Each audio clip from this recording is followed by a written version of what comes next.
Hello, everybody. Hi, hope you have a great day, everyone. Yeah, and welcome again. This is Krina, and welcome to episode number 43. Now, again, I think today we are seeing quite a lot of good news, right? Basically, on a fundamental level, supporting the cryptocurrency industry as a whole. Yeah, first up is actually number of crypto ATMs steadily growing amid crypto winter. Data shows, yeah. So just very quickly for people who are not aware, right? Crypto ATMs basically these are just like your normal banking ATM machines that enable especially newbies very easy and convenient way to actually buy cryptocurrencies using the fiat money, right, from fiat to crypto. So normally for newbies, that's the normal way you get in first, yeah. And also it enables the withdrawal, and many of them doesn't require you to give up your identity when you buy. So it is a very good method, right, to actually acquire cryptocurrencies in a very convenient manner and in a very anonymous manner as well. So the good thing about this is globally, the crypto ATMs is actually growing. Yeah, and let's just read it. The number of new crypto ATMs around the world continues to grow despite the recent crypto market collapse, according to data. Crypto teller located at Coin ATM Radar presented the data in a report.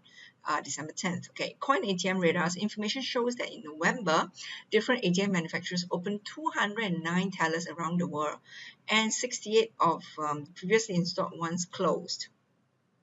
Okay, anyway, so I think the key is basically the US is the country with the most number of ATMs, and currently they have 2,243 crypto ATMs installed.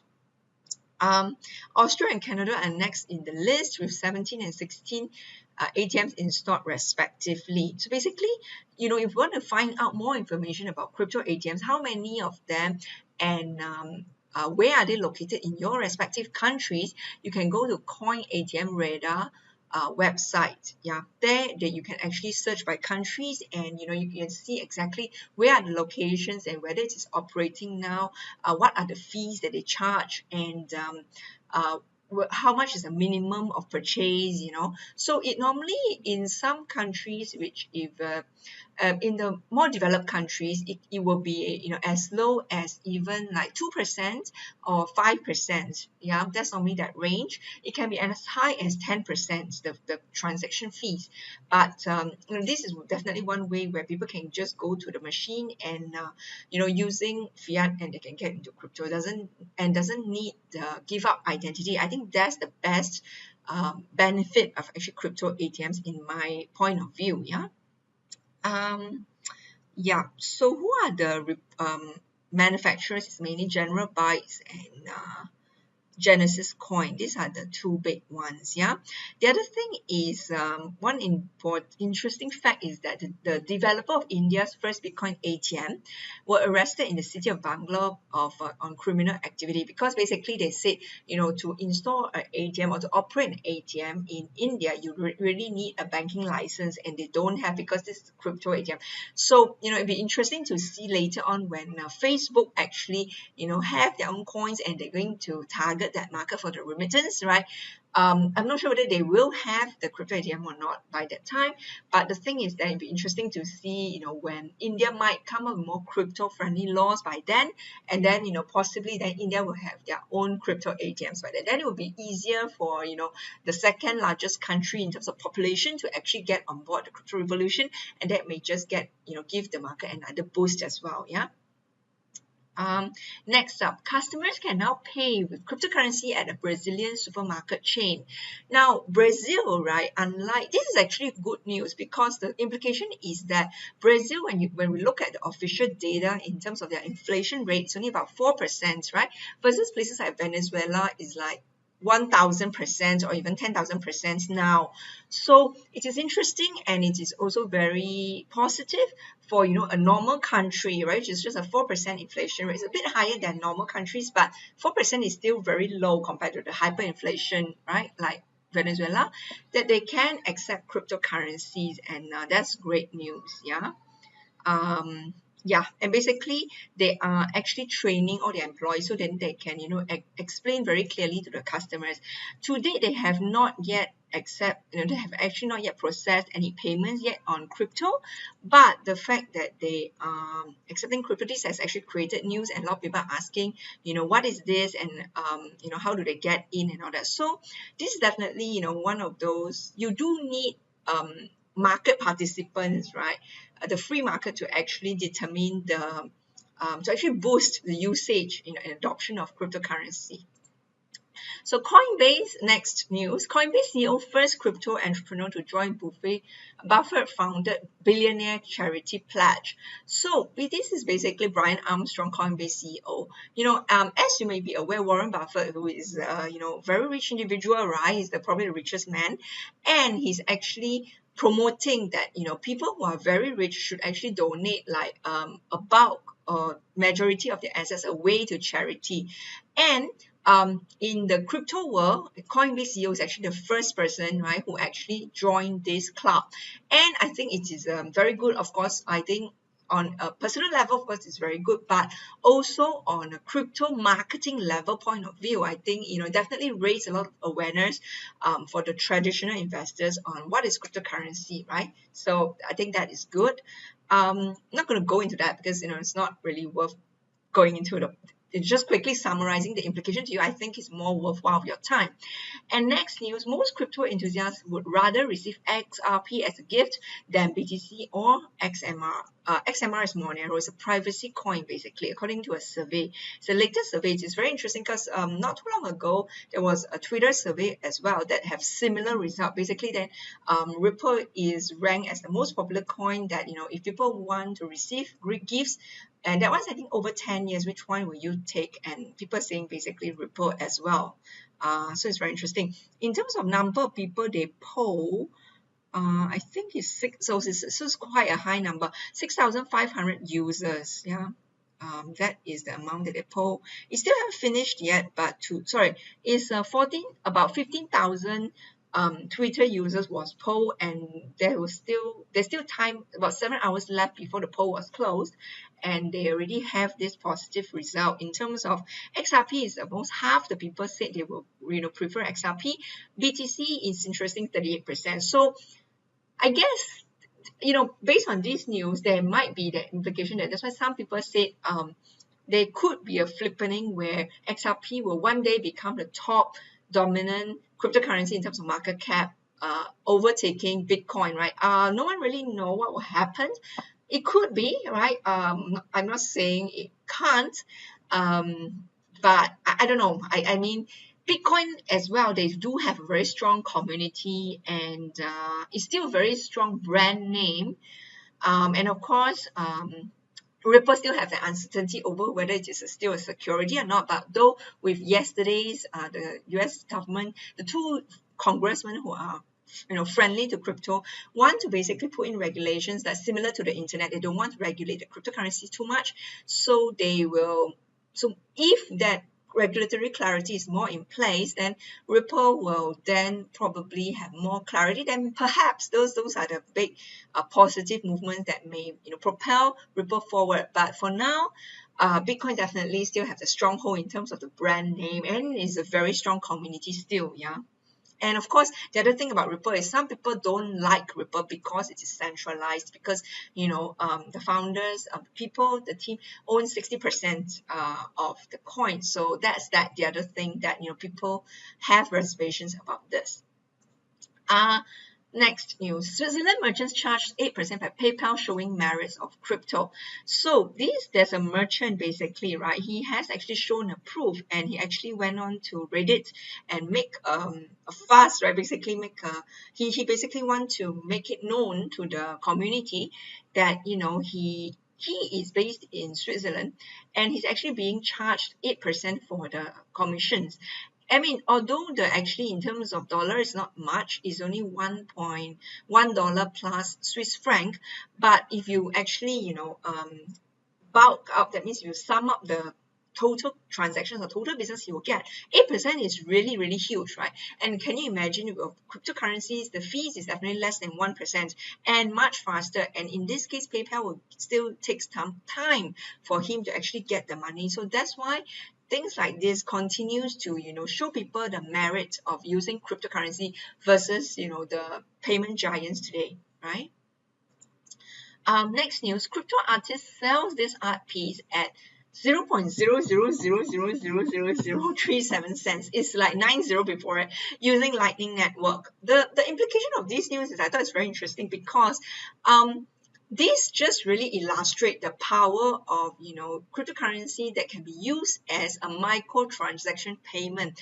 And this artist want to showcase, right? He actually want to do an auction on people who want to pay the least, the cheapest price for this piece of art, just to showcase that, you know, microtransaction, micropayment is possible, especially, you know, in the case of art, music, right, creation basically, right, based on one's own creativity, and that is possible, and using Lightning Network to process that payment. Yeah. So for me, I really see this as then the important significance. Why I bring up this news is basically that, you know, it is a very interesting angle to actually market cryptocurrency, and, you know, in this case Bitcoin and Lightning Network, to showcase one of its use case, which is the micro transaction, you know, the micro payments that you actually allow anyone, so art can be affordable to anyone, right? So it doesn't have to be exclusive for people who can only pay, right? And people who really have a penchant or a passion for creating can sell their, you know, their products or their produce easily anywhere globally, because then, you know, it is at such cheap price, then, you know, volumes, right? It can really boost up volumes, and then from there it can be viable businesses for many artists out there, right?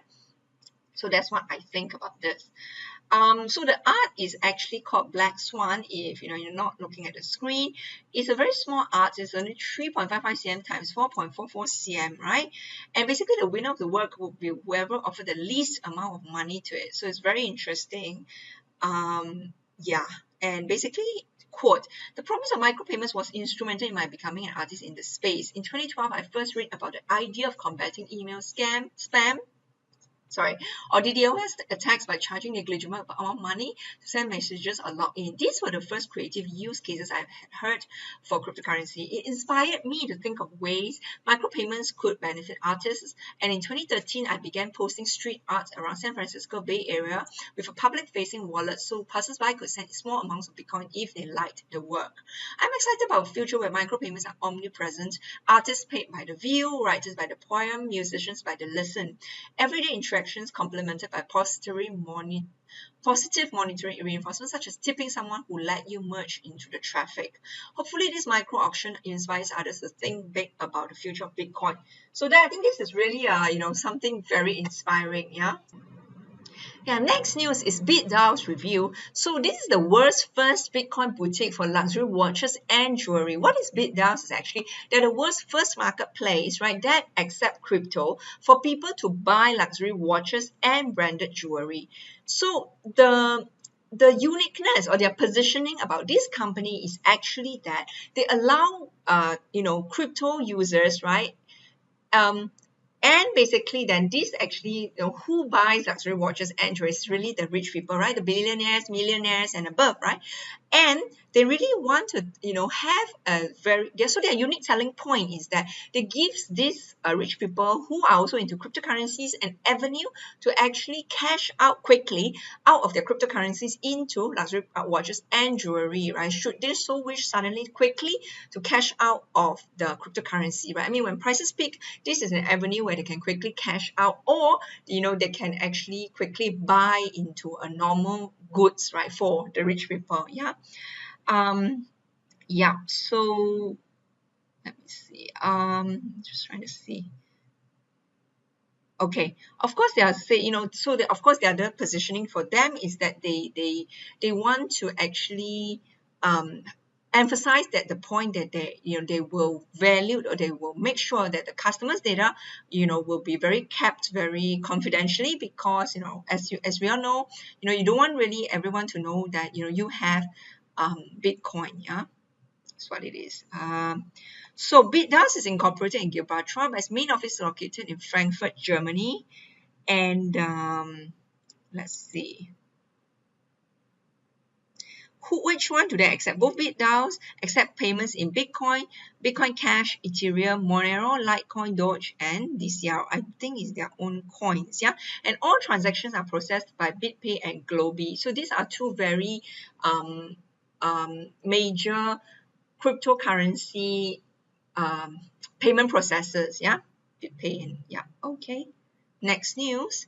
Firm hosts forum to educate Nigerians on cryptocurrencies. So yesterday we had the news that there will be a pan-African cryptocurrency exchange going to be operating, and it is very interesting and exciting that now there's a company that actually want to educate the Nigerians on cryptocurrencies, because honestly you really need that education to be in place before people can confidently use and buy into cryptocurrencies, right? Yeah.